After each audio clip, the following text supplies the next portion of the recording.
Hablemos de lo que hacemos. Es el punto de encuentro. Conversar de hechos y acontecimientos científicos, académicos, de vinculación y de gestión. Hechos que aportan al desarrollo de la sociedad. Desde la Facultad de Recursos Naturales, hablamos de lo que hacemos. Hablamos bien del Spot.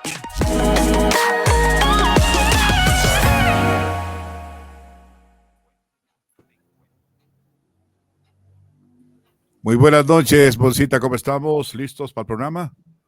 Estimado Marquito, buenas noches. Sí, listísimos. Es un gusto para nosotros poder compartir este espacio. Adi, buenas noches, bienvenida. Marquito, agradecidos como siempre por la oportunidad que nos brinda de poder compartir lo que hacemos, cómo lo hacemos en la Facultad de Recursos Naturales de la Escuela Superior Politécnica de Chimborazo. Es un gusto como siempre cada martes poder compartir con usted este espacio y de nuevo muchas gracias por eso. El saludo especial para la ingeniera Adriana Guzmán, que está acá con nosotros. Así que Moncita se encarga del programa de Hablemos Bien de lo que hacemos, ¿no? Así que estamos listos en el programa de hoy a través de esta su radio, La Consentida Internacional, el canal de Mr. Muchas gracias. De Montserrat. Gracias, Marquito. El día de hoy no nos puede acompañar Fernando. Le cuento que está de gira. Se encuentra en el hermano país de Colombia. Vea usted. Así que le enviamos está parcero a verse el partido de fútbol. A verse el partido de Cali a bailar la salsa. A lo mejor, claro que sí, la buena cumbia, ¿no? Como siempre. Así es. Saludamos a la distancia a Fernando Esparza. Bueno, yo le pasé el enlace, pero si nos ve, que puede saludar también, porque con el enlace salimos de cualquier parte del mundo. Así que adelante, esperaba poder conectarse, no sé, ojalá avance, pero en tal caso le enviamos un fuerte abrazo y los mejores de éxitos en su gira. Están con los estudiantes de las carreras de turismo y de recursos naturales renovables. Nuestra voz consentida, por favor, con anillo al dedo para el miércoles, por favor, tenemos tiempo todavía. Gracias por el perdón, Marquito, he pasado un poco ocupada, pero prometo que lo voy a hacer. No, tranquilita, decirás el miércoles 3 de la tarde, paciencia total. Ok, lo voy a hacer. Adelante, bueno, Mosita, muchísimas gracias. Muchísimas gracias, Marquito. Adri, es un gusto para nosotros poder tenerte en este espacio.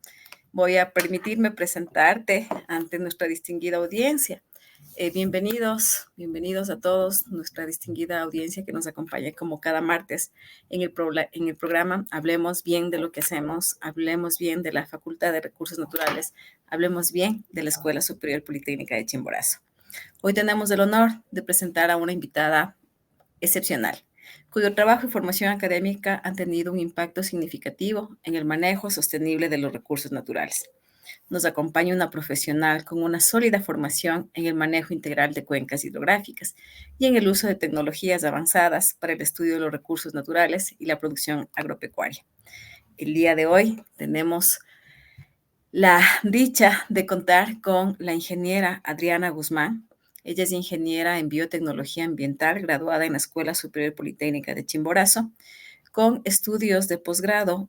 Tiene un magíster en manejo integral de cuencas hidrográficas con orientación en manejo sustentable de los recursos naturales en cuencas de montaña de la Universidad Nacional de La Plata. Asimismo, una especialización en teledetección y sistemas de información geográfica ligados al estudio de los recursos naturales y la producción agropecuaria. Tiene un doctorado de la Facultad de Ciencias Agrarias y Forestales de la Universidad Nacional de La Plata. En cuanto a su experiencia profesional, se ha desempeñado en la Subsecretaría de Minas Zona 3 como técnico profesional del programa PREMAN. Asimismo, fue técnica analista de desechos sólidos y gestión ambiental en el Gobierno Autónomo Descentralizado del Cantón Alausí. Profesional independiente, básicamente para la obtención de permisos ambientales y obras civiles.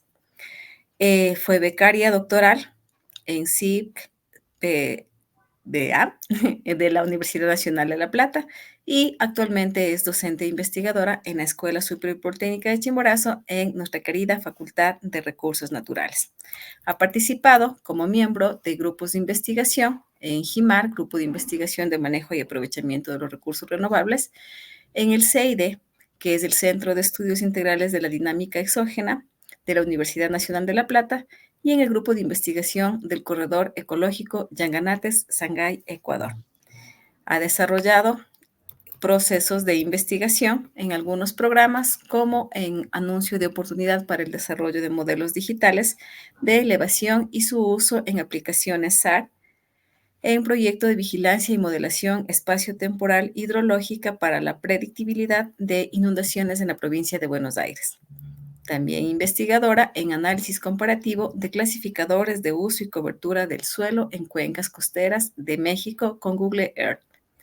Asimismo, ha participado en el programa tetraanual de investigación y desarrollo proyectos I+D, Proyecto Lineamientos Generales para la Planificación en Cuencas Hidrográficas, preservando los servicios hidrológicos ambientales. Ha participado también como ponente en varios congresos que han incluido publicación de trabajos como en el Congreso Nacional en Manejo de Cuencas Hidrográficas en México, asimismo en el Congreso Virtual Desarrollo Sustentable y Desafíos Ambientales, Soluciones Ambientales en el Marco de la Emergencia Climática en Bolivia, en el Encuentro Internacional de Ciencias de la Tierra en Argentina, en el Encuentro Virtual Desarrollo Sustentable y Desafíos Ambientales en Bolivia, en Encuentro Internacional de Ciencias de la Tierra en Argentina y algunos otros congresos. Realmente su experiencia es vasta y nos damos cuenta que es una profesional a carta cabal. Muchas gracias por tu presencia, Adri, bienvenida.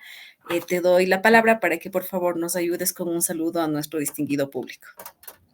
Muchas gracias por la invitación.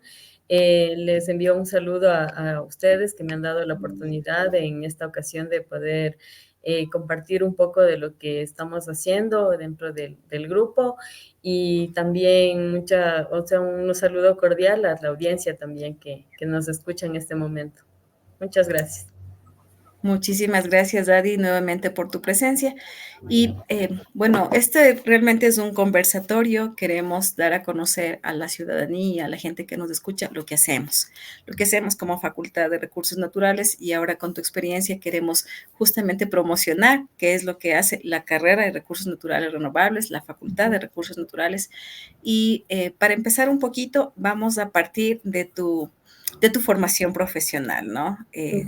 Es bastante amplia, bastante extensa, pero para quienes a lo mejor no están muy ligados al ámbito, al ámbito que tú manejas, quisiéramos saber primero a qué se refiere el manejo de cuencas hidrográficas, que vemos que es una parte de tu especialidad, este aspecto.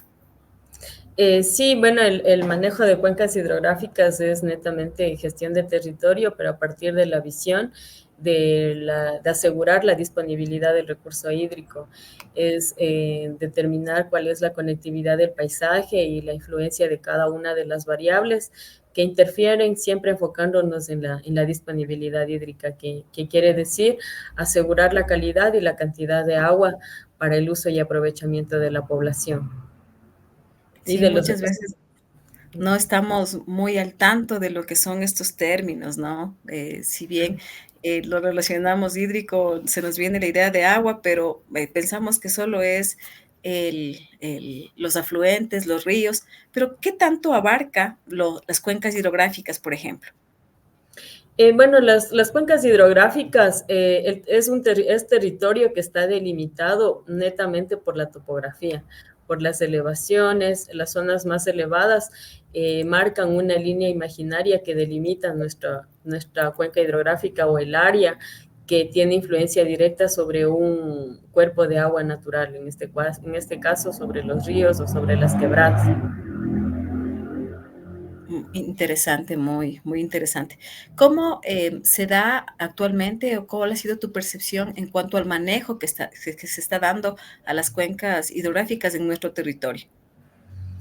Bueno, la verdad que justamente, o sea, cuando yo empecé mi vida profesional, que fue más o menos por el 2013, 2014, entonces yo cuando trabajé en un gobierno municipal, me di cuenta que mucho se hablaba del agua y había muchos problemas en torno al agua, pero poco se daba importancia en sí, O sea, siempre se hablaba del agua, pero nunca se hablaba de la conservación del recurso. Entonces, siempre había las peleas, veía que existían peleas entre las comunidades, porque pensaban que una comunidad se llevaba más agua o más caudal que otra, pero la realidad era que las zonas de recarga, o sea, las zonas donde nace el agua, donde se genera este recurso, estaban siendo degradadas, que la producción de agua era cada vez menor porque no había un cuidado y un manejo. Entonces, mucho se hablaba de agua y a la vez poco se hacía con respecto a esta. Entonces, por eso es que en mi caso vi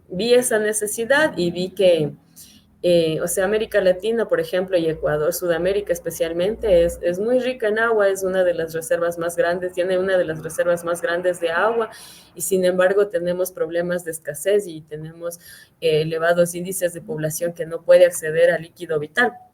Pero esto se debe principalmente a problemas de gestión, antes que también a problemas de disponibilidad. Entonces, todo eso fue lo que a mí me hizo también poder especializarme en el recurso hídrico. Y algo que hay que rescatar también es que últimamente ya se está dando importancia al cuidado del recurso, a las zonas de recarga hídrica, y se está viendo que estos ecosistemas son importantes para si queremos tener agua para un futuro, incluso para el presente también. Entonces, se ha visto, la verdad que he visto una gran evolución. Por ejemplo, antes en las comunidades no se hablaba de conservación, sino únicamente de uso y explotación del recurso, en este caso del agua. Y ahora, por ejemplo, las comunidades en las zonas altas, en las zonas de recarga, tienen muy presente la función de la cobertura vegetal, cómo interfiere el cambio de uso del suelo. Hay una constante evolución. Por ejemplo, ahora también están los fondos de agua que se están creando a nivel nacional. ¿Por qué se está creando? Y también incluso algo que hay que rescatar, se podría decir, es que Ecuador es uno de los países que está exportando este modelo de gestión del recurso hídrico. En el primer fondo de agua que apareció en toda América Latina, en el mundo, es de la FONAG, que se dio en Quito. Es el primer fondo de agua.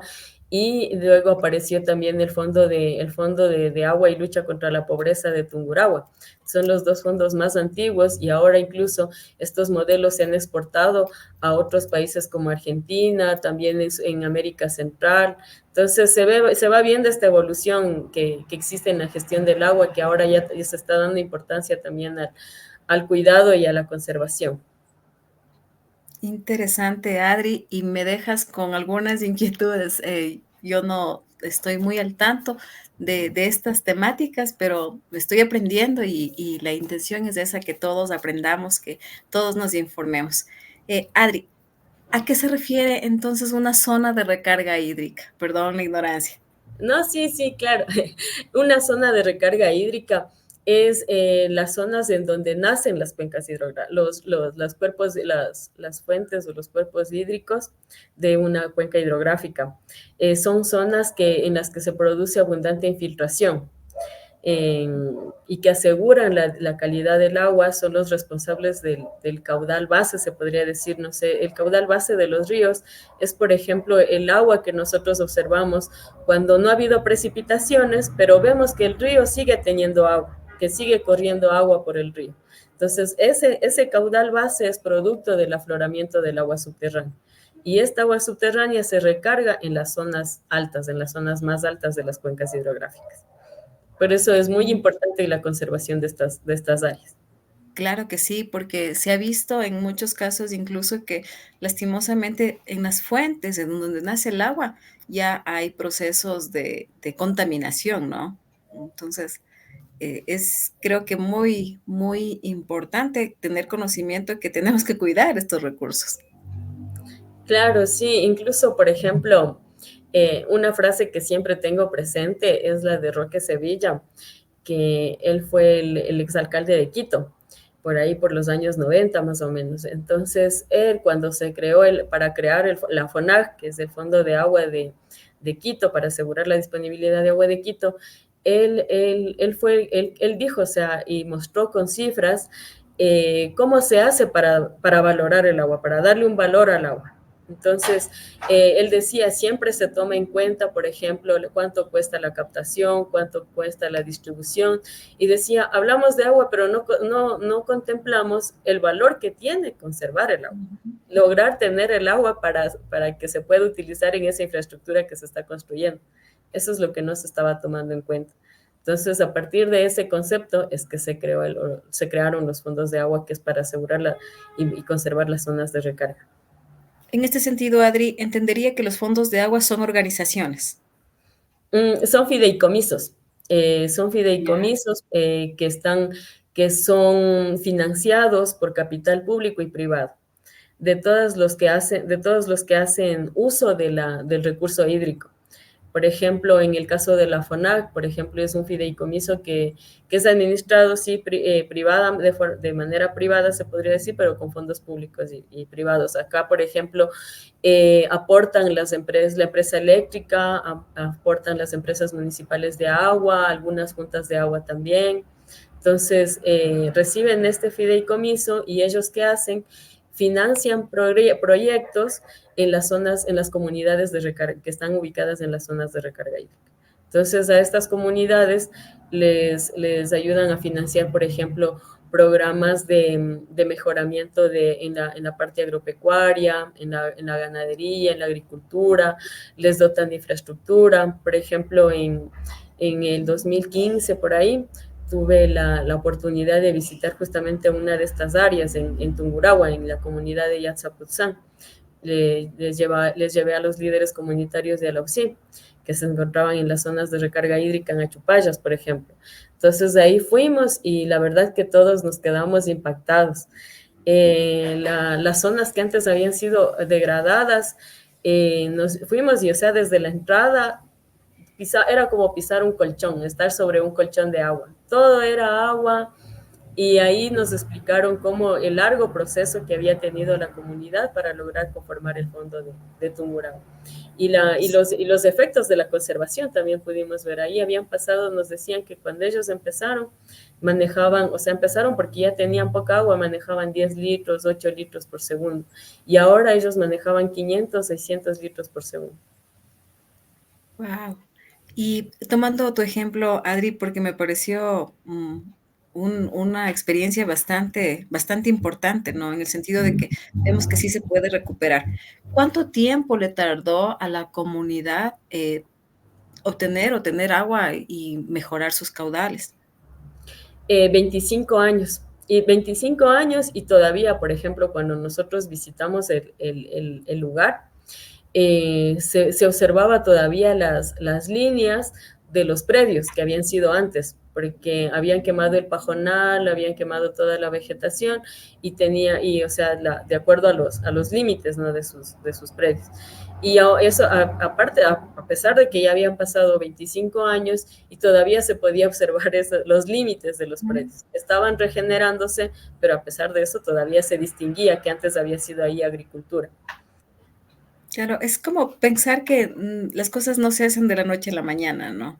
Y todo merece un poco de sacrificio, un poco de esfuerzo, pero básicamente dependemos del empoderamiento de las comunidades, de la gente, de que se haga responsable de nuestro entorno, en este caso de los recursos. ¿Cómo ves a la gente en ese sentido? ¿Hay predisposición por parte de las comunidades? Sí, o sea, también por ejemplo, esto de los fondos de agua no es solamente de las comunidades la corresponsabilidad, es más de la población que hace uso el pagar por el servicio ecosistémico, se podría decir. Aquí, por ejemplo, ahora se da mucha importancia al pago por servicios ecosistémicos, que es lo que estamos viendo, ¿no? Este modelo que les hablo de los fondos de agua, que hasta se está importando, ese modelo se está exportando, a Europa. Ahora también están allá aplicando esta forma de gestión. Es justamente hacernos todos responsables, nosotros pagar por lo que en realidad cuesta es el conservar el agua, y ayudarles a las comunidades también, porque no, o sea, por ejemplo, yo he visto que esta evolución de la que yo hablo en el caso de las comunidades de la zona alta, por ejemplo, antes únicamente las autoridades llegaban y decíamos, incluso, o sea, me uno, porque yo ahí en ese momento también era parte de Entonces, solamente se les decía, no pueden hacer esto, no pueden, no pueden, no pueden, y siempre solo se les negaba, pero no se les daba alternativas. Y eso creaba también un cierto rezago de la parte de las comunidades. Recuerdo que una vez incluso en la comunidad de Osogoche, ellos querían una vía y no había la viabilidad, o sea, de parte de tanto de los ministerios como del municipio, estábamos en esos trámites. Y ellos se enojaron y quemaron alrededor de la laguna. Quemaron todo el pajonal como una forma de protesta. Entonces, claro, entonces los fondos de agua, yo la verdad soy pro fondo de agua, soy pro fondos de agua porque, por ejemplo, aquí es la responsabilidad de todos los que estamos haciendo uso y aprovechamiento pagamos por lo que en realidad se debe pagar y los fondos de agua direccionan a las comunidades. ¿Cómo les ayudan? Por ejemplo, si bien ellos tienen que conservar las zonas de recarga hídrica y entonces hay que darles una alternativa también, porque son personas que también tienen que mejorar su calidad de vida, son personas que también tienen familias. Entonces, los fondos de agua, ¿qué hacen? Las tierras comunales se las divide una parte a conservación y a protección del recurso hídrico y otra parte a explotación, se podría decir, aprovechamiento. Entonces ahí es donde entran los proyectos que les auspician los fondos de agua. Les dan, por ejemplo, en la comunidad de Yazaputzán, les habían dado un camal, tenían un camal, habían mejorado su casa parroquial. Sí, entonces les daban mejoramiento de ganado, mejoramiento genético, tenían proyectos de mejoramiento también en lo que es agricultura, mejorar la producción. Entonces, yo creo que y eso ha hecho también que más comunidades quieran formar parte de los fondos de agua. Cada vez van creciendo más los fondos de agua. Y en este momento sé que el Consejo Provincial también de Chimborazo ya hubo una iniciativa de querer hacer los fondos de agua en Chimborazo, pero no se pudo cristalizar hace algún tiempo y ahora sé que otra vez estamos en ese proyecto de que se conforme el fondo de agua de Chimborazo, lo cual la verdad sería lo genial, creería yo. Actualmente no hay ningún fondo de agua en Chimborazo. No existe el fondo de agua de Chimborazo. Había una alternativa, así había una iniciativa hace mucho tiempo, pero no se cristalizó. No evolucionó como, por ejemplo, en otras provincias como en Quito, o en Pichincha y en Tungurahua. No, a partir de la información de hoy, creo que todos somos pro fondo de agua y de alguna manera llamamos la atención a las autoridades, a los gobiernos seccionales para que estas iniciativas salgan adelante, no queden solo en papel, sino que realmente se cristalicen, identificando todas las potencialidades que se tiene para la comunidad, para la gente. En cuanto, ya me embalé con el fondo de agua, lo siento. Claro. Sí, nos llama muchísimo la atención y realmente creo que se puede aportar desde cada uno de los espacios y justamente a eso va la pregunta. Si bien decías que los fondos de agua están ligados a aportes privados y también fondos públicos, ¿cómo un ciudadano común y corriente puede aportar a estos fondos de agua? Bueno, es a través de pagar los servicios básicos prácticamente. Si nosotros, claro, porque las empresas, por ejemplo, la empresa municipal de agua potable, ellos de acuerdo a su presupuesto destinan un porcentaje para los fondos de agua. Entonces, claro, es netamente siendo responsables con nuestros pagos del servicio básico. Por ejemplo, no cortar el medidor de agua y dejar y pagar lo justo. Entonces, no poner llaves alternas por ahí. Exacto. Justamente ahí somos responsables con el agua y también no gastar el recurso, no malgastar el recurso, siempre es ahorrar el agua que tenemos ahora, ¿no? Ahora está súper claro, entendido, básicamente está en la responsabilidad de cada uno como ciudadano de aportar con el pago que se merece estos recursos y no malgastar el agua, que es uno de los recursos vitales para nosotros. Adri, en cuanto a tu formación académica, la desarrollaste una gran parte fuera del país. Sí, vemos que principalmente la desarrollaste en en Argentina. ¿Cómo influyó esto, estas experiencias en tu formación académica y en tu enfoque profesional? ¿Pudiste identificar alguna similitud, alguna diferencia de lo que pasa en el extranjero con lo que pasa en nuestro país? Sí, o sea, yo lo que podría identificar es que somos América Latina, somos parecidos, somos muy parecidos. Eh, lo que yo veía, por ejemplo, es igual, o sea, lo mismo que pasaba acá, o sea, que hay muchas restricciones, o sea, en cuanto a los recursos naturales, hay muchas restricciones y hay pocas alternativas, ¿no? Creo que esa es la principal causa de que a veces exista por parte de las comunidades o de las poblaciones que están dentro de las zonas de interés, se podría decir, de conservación, causa cierto rechazo, cierto rezago contra la conservación y se lo ve como algo negativo. Pero es justamente porque no existen proyectos que den alternativas, sino únicamente solo negamos y privamos nada más, restringimos los derechos, pero no damos esas alternativas. Objetamos sin dar soluciones o alternativas, ¿no?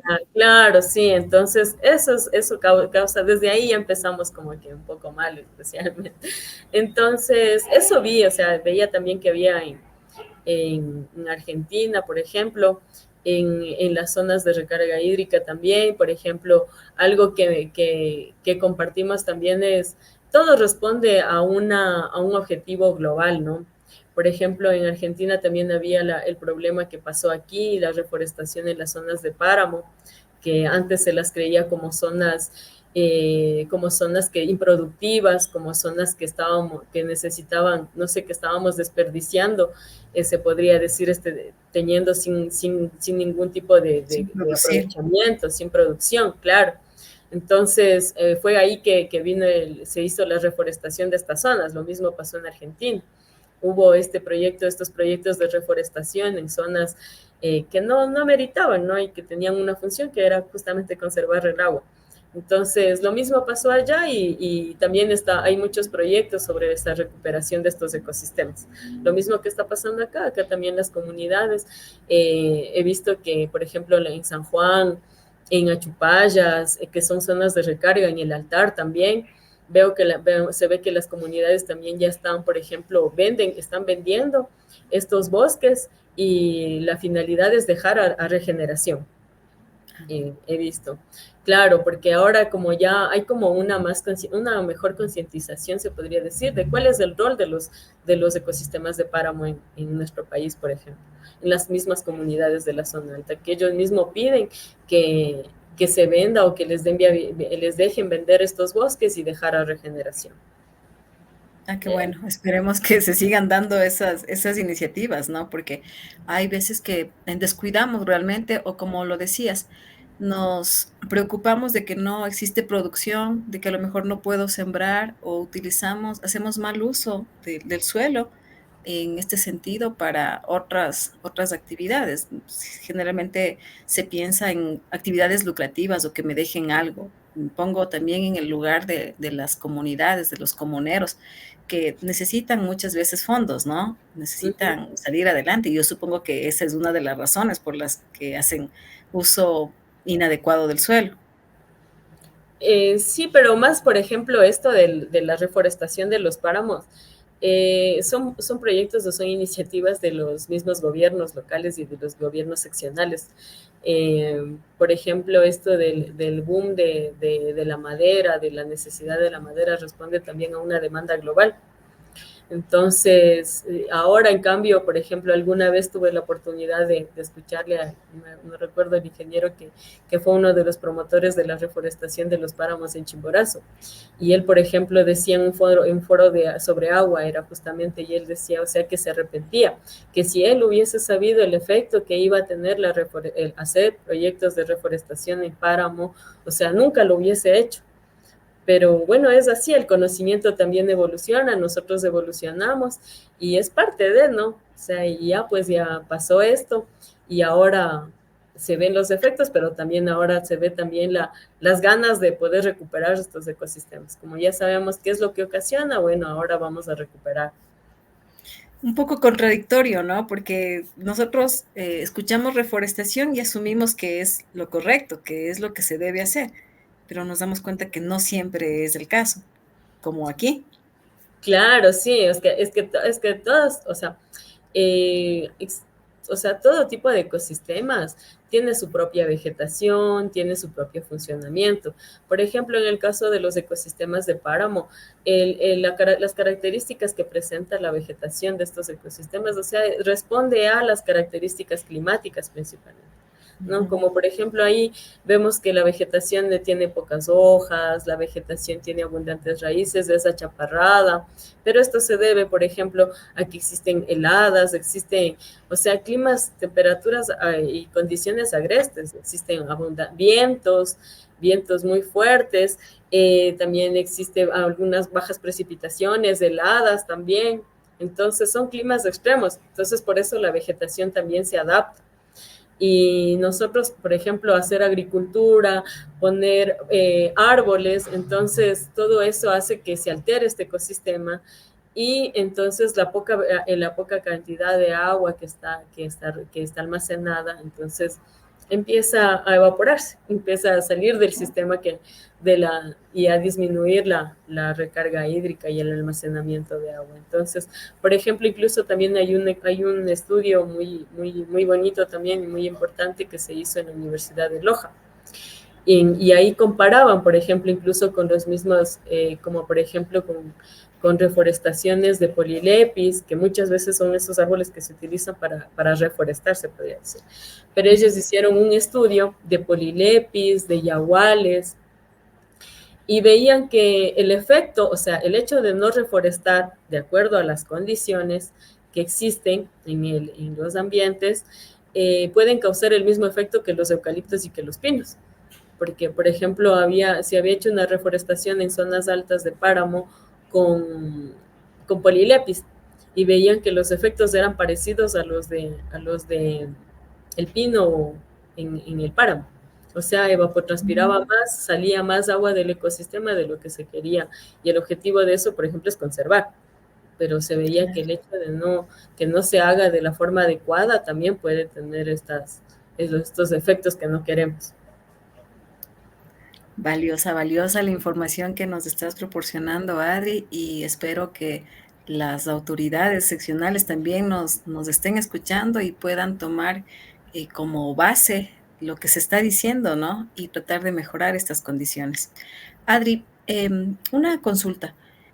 ¿Las zonas de páramo son los mismos que las zonas de montaña para el manejo de las cuencas hidrográficas? O sea, las zonas de páramo son sobre los 3.000, 4.000 metros, así, ¿no? Es más por el tipo de vegetación que existe que nosotros reconocemos zonas de páramo, ¿no? De ahí las zonas de montaña se refieren más a la topografía. Sí, nosotros, por ejemplo, en el caso de Argentina, yo hice, por ejemplo, mi tesis en el sistema serrano de Ventania, que es en la provincia de Buenos Aires. Por ejemplo, ahí en Buenos Aires es todo llanura, es planicie, pero existe una cadena serrana, que ahí también, por eso lo conocen también como la zona de montaña de Buenos Aires. Pero ahí, por ejemplo, es otro tipo de vegetación, ahí se lo conoce como zona de montaña por la topografía que presenta, ¿no? Que es montañosa, que es serrana con elevadas pendientes, pero no presenta las mismas altitudes que tenemos acá, en Chimborazo, en Ecuador, la cordillera de los Andes, ¿no? Que tiene elevaciones. Entonces, estas características que existen aquí son las que nos permite tener los distintos tipos de páramo también, ¿no? Y algunos ecosistemas dentro de estos los ecosistemas de páramo. Sí, realmente nosotros somos privilegiados, tenemos una geografía variada y muy hermosa además. Nuestro país pienso que es el mejor del mundo. Adri, Sí. entre tu formación profesional también está el uso de la teledetección y sistemas de información geográfica. ¿Cuáles consideras son los sistemas más utilizados básicamente en el estudio de los recursos naturales? La verdad que ahora es la teledetección o los signos que nos ayudan. La verdad que los sistemas de información geográfica y el uso de imágenes satelitales han ayudado mucho a la gestión de los recursos naturales. Porque, ¿qué nos permite o qué nos facilita esto? Es ver el paisaje, ¿no? Porque muchas veces, por ejemplo, el paisaje o la dinámica de los paisajes, la conectividad que existe es tan amplia, ¿no? Y que nos rebasa nuestras capacidades. Entonces, por ejemplo, nosotros muchas investigaciones lo hacemos tan puntual que pensamos, no vemos cómo en realidad influye todo el paisaje sobre ese punto de investigación, sobre nuestra área de investigación. Entonces, eso es lo que facilita la teledetección y los sistemas de información geográfica, analizar todo el paisaje, ver cuál es la conectividad del paisaje, cuál es la variabilidad, los patrones de variación que tiene todo el paisaje y así poder hacer un uso y una gestión adecuada del territorio. Y también se está viendo que los agricultores están implementando este tipo de tecnologías, ¿no? Sí, la agricultura de precisión, por ejemplo. Eso por ejemplo, yo veía en Argentina, lo tienen súper bien desarrollado esta parte de agricultura de precisión. Y la verdad que sí, en algunas prácticas durante la especialización también que hicimos, o sea, permite la optimización, es una forma de conservación también, creería yo, la utilización de agricultura de precisión, porque nos permite analizar justamente el paisaje, ver cuál es la variabilidad y, por ejemplo, justo en las áreas o en las zonas que se requiere el uso, por ejemplo, de agroquímicos, se podría decir, solo en esas áreas se aplica. Entonces, hay una eficiencia en el uso de los recursos también. Y también no se aplica más de lo que se necesita, que es lo que pasa cuando no se aplica este tipo de tecnologías también. Entonces, allá igual veía bastante claro que aquí podemos decir que no, por ejemplo, hay ciertos terrenos, como aquí tenemos bastante minifundio, o sea, hay unidades de producción muy pequeñas. Entonces, como que mucho no le vería muy rentable la agricultura de precisión, porque sí es un poco costosa aplicar agricultura de precisión.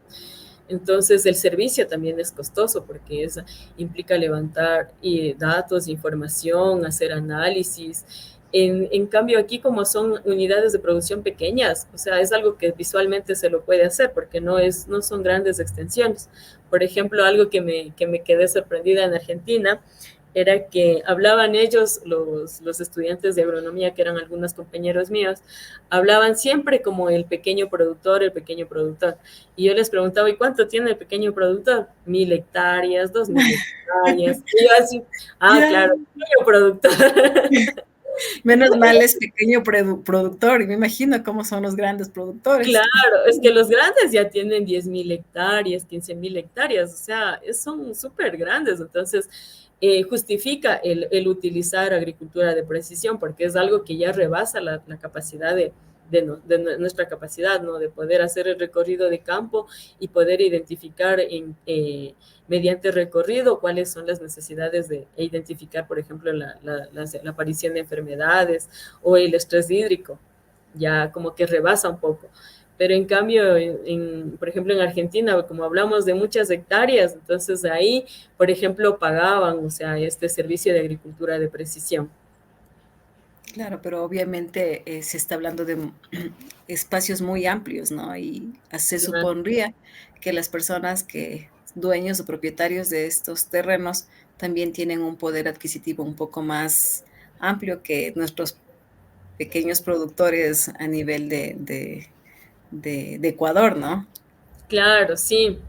Incluso, por ejemplo, un problema que tenemos aquí es, por ejemplo, si se quiere, o sea, en Argentina, el uso de la teledetección, o sea, es súper amplio y ya es desde bastante tiempo. Incluso ellos relanzaron recién un radar al espacio, el SAOCOM 1A, y luego lanzaron el 1B. Y estos dos radares están netamente enfocados al estudio de los recursos naturales. Es para estudiar la humedad del suelo, identificar estrés hídrico, identificar también posibles eventos de inundaciones, y lanzaron los radares. Y también las consultorías que ofrecen este servicio, por ejemplo, de agricultura de precisión, ellos utilizan bastante imágenes satelitales. En cambio, en Ecuador, el problema, por ejemplo, que tenemos es que, bueno, es un problema hablando en teledetección, ¿no? Pero es una bendición que tengamos bastante nubosidad. Por eso digo, es una bendición porque tenemos humedad, tenemos precipitación. Es malo porque no tenemos imágenes satelitales de calidad. Por ejemplo, si queremos hacer un análisis multitemporal, son muy limitadas las imágenes satelitales que podemos obtener. En cambio, allá como tienen las estaciones, entonces hay mayor disponibilidad. Y ahora que tienen los radares, con los radares tienen un montón de productos para estudio de recursos naturales. Entonces, esa también es una limitante muy importante, la verdad. Claro que sí, Adri. Estamos aprendiendo muchísimo. Te agradecemos siempre por esa información. Y ahora vamos a pasar a algo un poco más ya interno a nivel de facultad. Tú estás participando o eres directora, si no me equivoco, de un proyecto de vinculación. El proyecto de vinculación es diagnóstico y alternativas de recuperación integral de la quebrada de Cunduana como aportante de la microcuenca del río Chibunga y San Sebastián. Esto como aportante de la microcuenca del río Guano. También, ¿qué nos puedes decir al respecto? ¿Cómo nació este proyecto? ¿Cuál fue el origen? ¿El por qué se dio? ¿Y qué es lo que esperamos obtener con este proyecto? Sí, bueno, el proyecto se dio principalmente porque cuando yo venía, o sea, soy una damnificada de las inundaciones de la quebrada de Cunduana. Sí, entonces, claro, o sea, he vivido los efectos del mal manejo y del mal uso de los recursos hídricos, se podría decir en este caso, porque la quebrada Cunduana, por ejemplo, ha tenido varios eventos de inundaciones y bueno, todos los efectos los he vivido, la verdad, porque estoy dentro del área, bueno, no, ni siquiera estoy, ahora que ya hicimos la delimitación del área de estudio, veo que ni siquiera estoy dentro del área de influencia de la microcuenca, y aún así recibo los efectos, porque la verdad que sí es un poco triste, por ejemplo, cuando venían las inundaciones y venían cargados de abundante cantidad de sedimentos. Incluso ahora que hemos levantado información, hemos visto las toneladas que reporta el municipio que se ha sacado de aquí de la zona de la bypass, de la avenida Monseñor Leonidas Proaño, que es la principal zona afectada. Entonces hablan de toneladas, de más de 20 camiones cargados, de volquetas cargadas de sedimentos, que a la vez incluso es tierra productiva, que baja de las zonas altas de la quebrada. Entonces, y los efectos no es que duran un día, 2 días, o sea, los efectos nos duran 1 semana, 2 semanas, el polvo, las enfermedades respiratorias que tenemos, lo de la afectación a los negocios, porque es muy triste, o sea, es el polvo que, no sé si ustedes, más o menos comparable cuando nos llovió ceniza del Tungurahua, así, eran los efectos de cada inundación que se producía por la quebrada Cunduana aquí. Entonces, yo siempre decía... ¿Con qué frecuencia se daba estas inundaciones? Habían cuando, por ejemplo, eran épocas muy húmedas en las que, por ejemplo, teníamos lluvias toda la semana, eran 3 días seguidos de inundaciones. Hubo una temporada, me acuerdo claramente, que limpiábamos, o sea, todos salíamos con las palas, con los baldes, a limpiar las calles para evitar que se acumule todo el lodo, porque después era muy duro poder remover toda la cantidad de sedimentos. Incluso llegaban hasta alguna vez llegó hasta animales hasta acá, o sea, arrastrados desde antes de Licán, o sea, desde por allá viene la quebrada. Y todos esos incluso una vez llegó un animal, llegó un cerdito, llegó acá. Está arrastrado. Pero ya estaba con mucha agua por dentro. Claro, y venía cantidad de piedras, palos, o sea, y nosotros teníamos que limpiar. Y me acuerdo que hubo una época en la que limpiábamos y luego en la tarde llovía y ya otra vez bajaba la inundación. otra vez a limpiar. Al siguiente día fue como 3 días seguidos a limpiar, ya teníamos limpio, otra vez llegaba la inundación y así. Entonces, causaba mucho malestar, había bastante, incluso alguna vez hubo ya hasta damnificados porque la inundación ingresó a algunas casas. Entonces, incluso la más grande fue la que inundó hasta, me parece que casi 1 metro de altura en el subcentro de salud de Lizarzauro, aquí que es del Spoch. Entonces, esa fue la más grande que hubo. Y la inundación llegó incluso hasta el redondel del Riobamba, que está aquí. Entonces, todo eso fue lo que yo siempre, o sea, cuando venía de vacaciones acá a Riobamba y me tocaba limpiar la inundación, entonces yo siempre decía, tengo que hacer algo, tengo que hacer algo para no tener que limpiar. Porque ya no quiero limpiar ni estar con el polvo, porque en serio, y como es arena, el suelo es arenoso, el polvo es súper finito, o sea, eso digo, es como más o menos la comparación con cuando cayó ceniza de Tungurahua, pero así todos los días y una semana seguida. Entonces, de ahí nació justamente este proyecto ahora, después ya entré a trabajar en la SPOJ, en la Facultad de Recursos Naturales, entonces dije, ahora es. Aquí es. Aquí es y ahora es. Entonces, con un grupo de compañeros, entonces se planteó el proyecto y la idea del proyecto es justamente, incluso algo que hay que contar, por ejemplo, es que el municipio y el Consejo Provincial, como era la llegada del fenómeno del Niño, estaban interesados en realizar obras ya, porque decían, viene el fenómeno del Niño y vamos a tener las inundaciones nuevamente. Entonces fue ahí que se planteó, incluso ellos ya habían estado levantando información, pero únicamente de la quebrada. O sea, estaban netamente enfocados en la quebrada. Entonces ahí se planteó justo nosotros, un compañero que trabaja en el MATE, un amigo de la universidad, él llegó y me dijo, Adri, ayúdanos, danos una mirada técnica para poder hacer obras dentro de la quebrada, porque yo veo que, o sea, siempre no se ha hecho de forma técnica y no sé si ustedes nos pueden colaborar. Entonces de ahí nació esta iniciativa y lo que se plantea es hacer un estudio integral, o sea, mirar todo el paisaje, lo que les decía, mirar la conectividad del paisaje, ya que las inundaciones y la configuración de la quebrada y la problemática de la quebrada no responde a algo puntual, no responde a algo que solo está pasando dentro del lecho del río, sino responde a todo el paisaje. Cómo se está gestionando el paisaje, el tráfico de tierras que existe también construcciones que están sobre la quebrada, hay lugares en los que ya prácticamente no existe la quebrada y por eso la quebrada, por ejemplo, ya cuando ingresa a Riobamba, ya no hay quebrada y la quebrada ¿qué hace?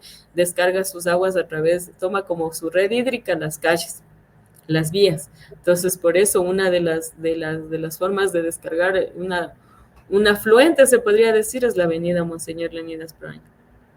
De hecho, cuando ha llovido súper fuerte, incluso cuando se sale de la Politécnica, a veces, realmente, como lo dices, no parecen ríos en mitad de la ciudad. Entonces, sí, pienso que estas iniciativas, estos proyectos van a aportar muchísimo a la ciudad. ¿Cuáles son los próximos pasos en este proyecto, Adri?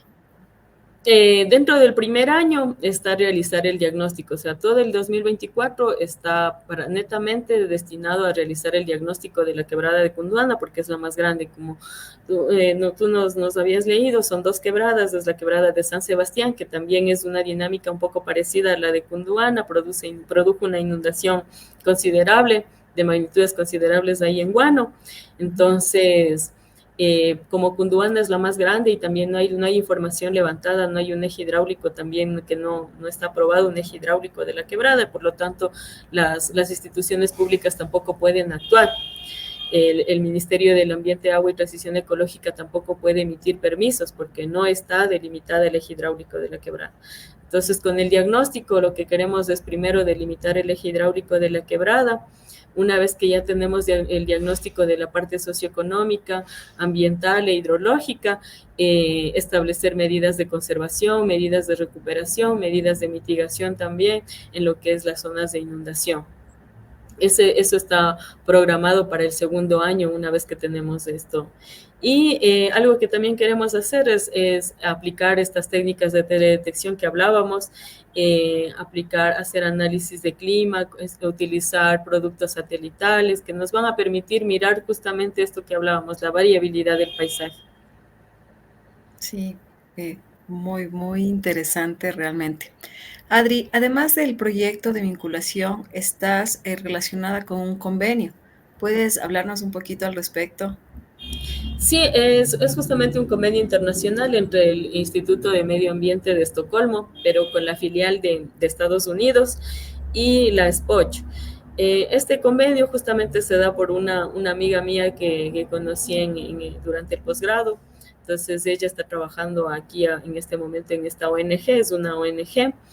Ellos se dedican netamente a gestión de recursos naturales. Entonces, ellos dieron el apoyo técnico para el establecimiento del modelo de gestión que tiene la FONAG.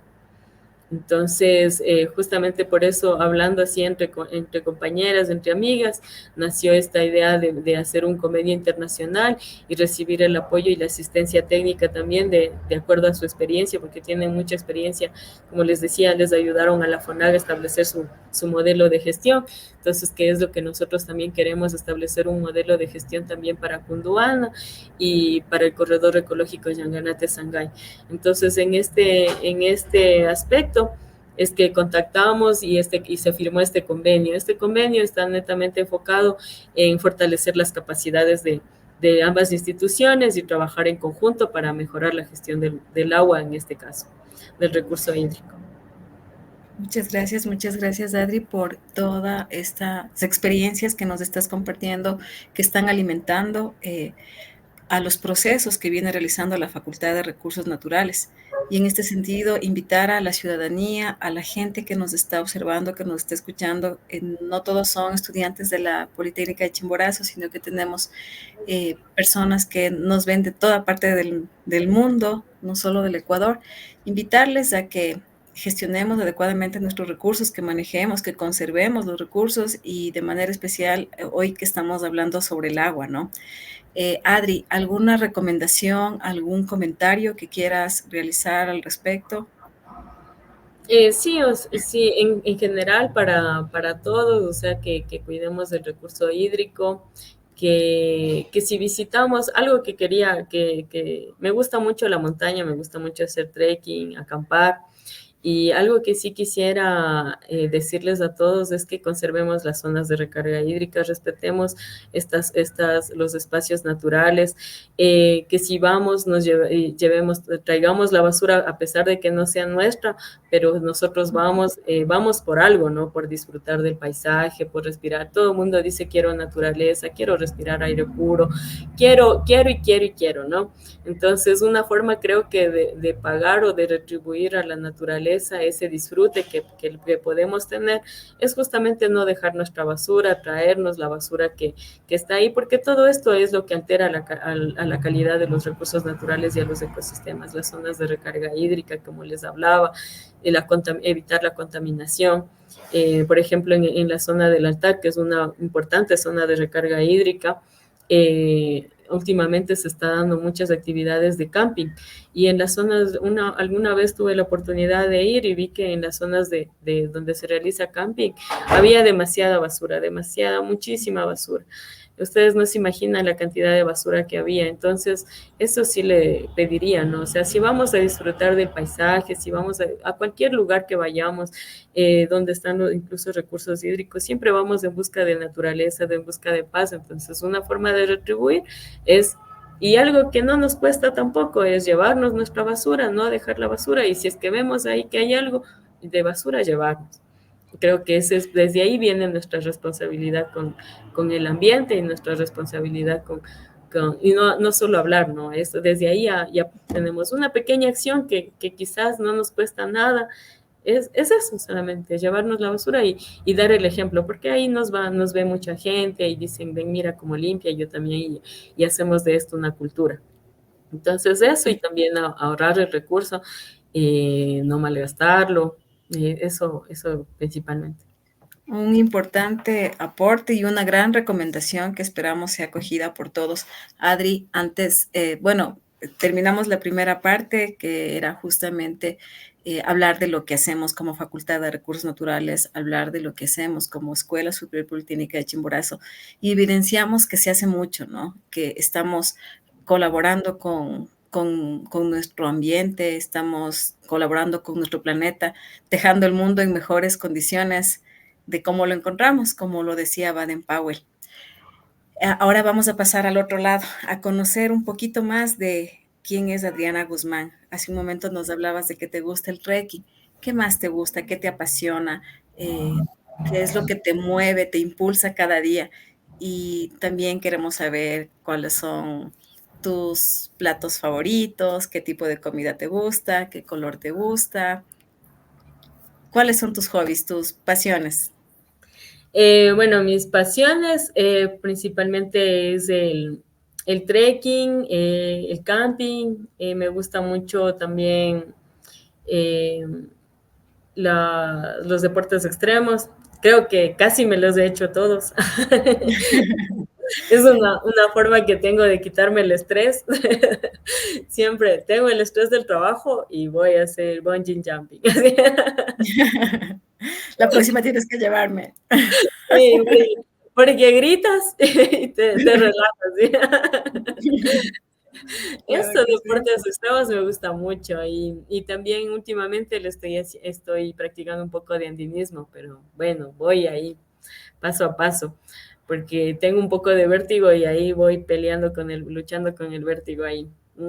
¿Cómo Es haces deportes extremos, el bungee y todo con que me te empujen. mueves? Okay. Necesito que me empujen, porque si no, no voy a poder. Buena, buena. Comida favorita, Adri. Comida favorita, me gusta mucho el dulce de higos y, y la fritada de guano. Ah, Y las cholas de guano. perfecto. Sí, Ahí de guano, pero. cordialmente invitados, por favor, a que vengan a Guano, que nos visiten, que vengan por las cholas de Guano, por su rica fritada, la chicha huevona y que El se chorizo lleven también. nuestras artesanías, el chorizo Chorizo de también, guano por también es bueno. supuesto. Si me puede anotar, por favor, para una cholita.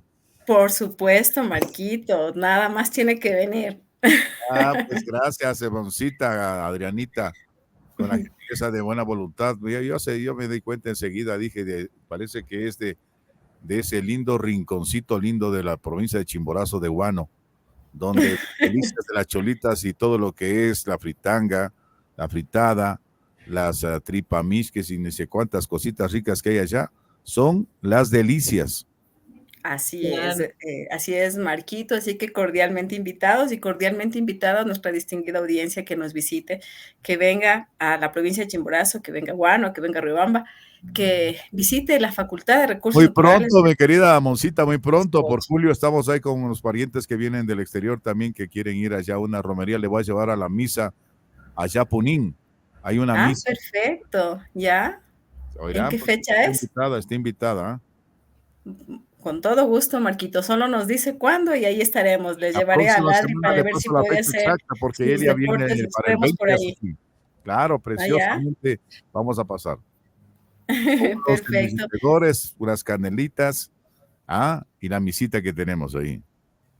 Ahí con devoción y con fe. Muchísimas gracias, Adri, nuevamente por tu presencia, por compartir tus experiencias tan valiosas, por darnos a conocer información muy importante, muy útil con respecto al uso de nuestros recursos, los recursos hídricos principalmente.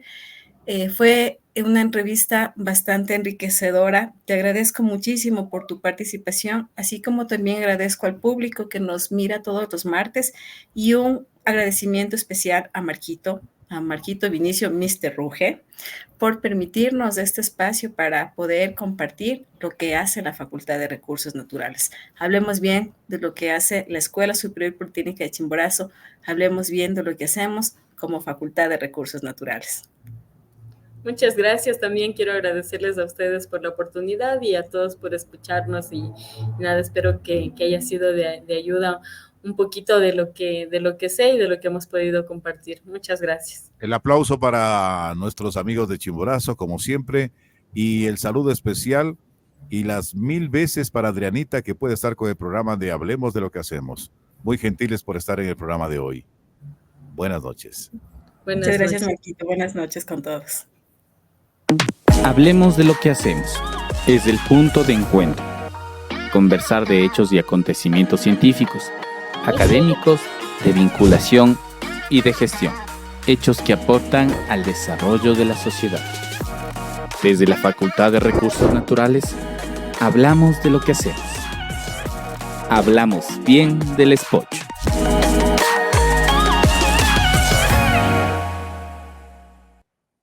Radio La Consentida Internacional, exclusiva en cada corazón. Tu estación TV online. Radio Consentida Internacional. Permíteme consentirte.